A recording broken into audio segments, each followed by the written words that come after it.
Sisyphus, a struggle to be formed, eternal punishments. This is a simple, quick rundown on the myth of Sisyphus, and I am not a professional, and I will be keeping this as unbiased as possible, and omitting or shortening some details on other characters if I deem them too unnecessary. The information here is primarily from Britannica and GreekMythology.com, with some extra detailings from Wikipedia, so take it all with a bit of salt, with links being in the description. Most this is in order when it was first told, such as from Homer and post-Homeric tales, trying to keep most of this as near as when it was first told. Before his sins, who was Sisyphus? Sisyphus was first said to be a very crafty figure in Homer's Iliad and other works of Greek mythology.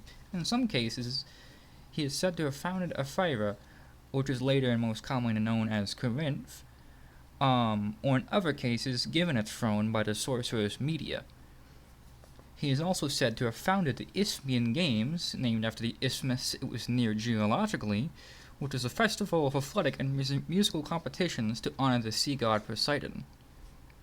The reason Sisyphus founded Ephyra, Corinth, is because he and his brother Salmoneus were often at odds, and his brother took the throne of Thessaly, their birthplace, from him.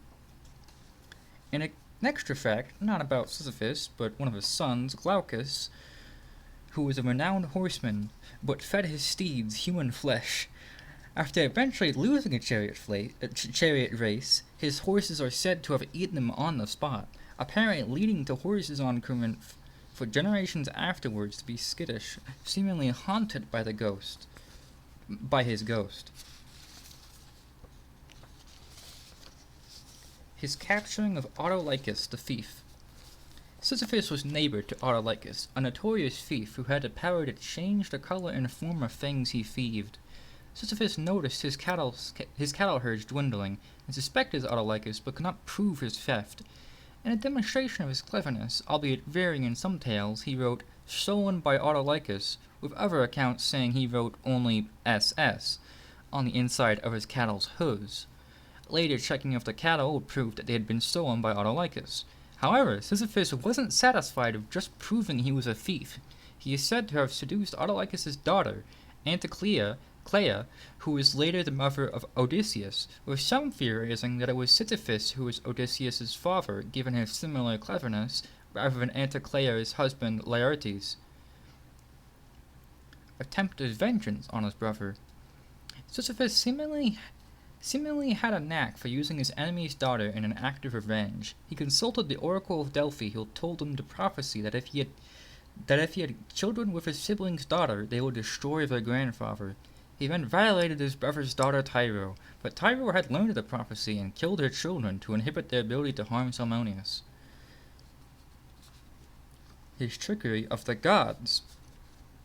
Sisyphus would kill visitors and guests, violating the ancient Greek custom of xenia, guest host relations, which falls under Zeus, and even rape women of his enemies to exact vengeance, but none of which led to his eternal punishment more than his betrayal of Zeus.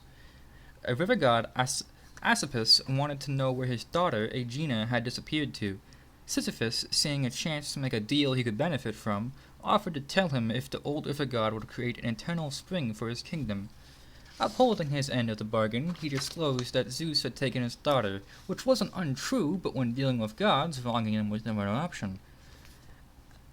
Asopus pursued Zeus until he was forced to retreat, and Zeus, learning that Sisyphus had betrayed him, he sent Thanatos, the god of death, to take him early. Legends claim that he asked Thanatos how his chains worked and tricked him to chain himself, or perhaps demonstrate a pair of handcuffs. With the personification of death in chains, people could not die, upsetting a key balance. Ares was said to aid Thanatos, which forced Sisyphus to eventually submit. Still, he had outwitted death itself, and maybe even would again. Cheating death twice. Having finally been sent to the underworld, it seems Sisyphus' life was over, except he had planned even further ahead and instructed his wife Merope to not perform his funeral processions and not bury his body, allowing him to return to her to enact punishment. While back in his home, he lived a second long life until old age, effectively outwitting the god's system not once but twice. Some stories also say he used his wit and charisma and persuaded Persephone as well to give him only a few days to return, of course not intending to uphold his promise. A much debated punishment. Seeing as he had tricked, lied, and used the gods, he was given the punishment of pushing a boulder endlessly up a hill, which then rolls back down. His punishment has been debated as to why in particular this was his punishment, but it's also said in some accounts that it rolling back down was caused by the whipping of the Furies, who were attenders to the greater sinners in Tartarus, the lowest level of the underworld. His punishment inspired the existentialist classic by the French author Albert Camus, Myth of Sisyphus, Essay on the Absurd, which says that since life is essentially meaningless, and if, like Sisyphus, and suicide isn't an option, one must rebel and accept the absurd meaningless in life, instead enjoying the act of it all. Camus also says that in the joyful acceptance of the struggle against defeat, the individual gains definition and identity. Even in nihilism, there is a reason to keep on living.